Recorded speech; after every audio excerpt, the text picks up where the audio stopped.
right, here's the lights, guys. You guys can see the lights.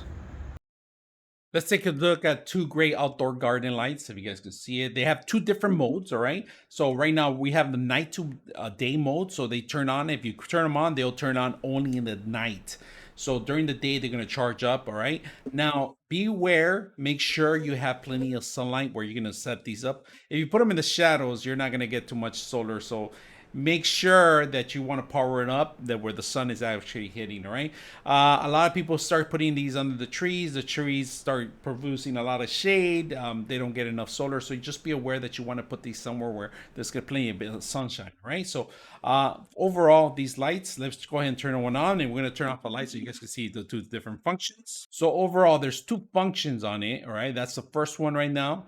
And then the second one, of course, is a little brighter, right?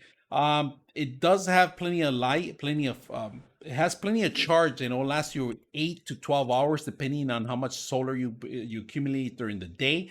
So very simple to set up garden lights. I hope you guys enjoy the video. We'll highlight the whole trees in here.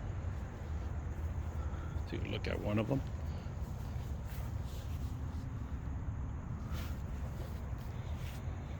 Pull back a little bit so you guys can see a little bit more.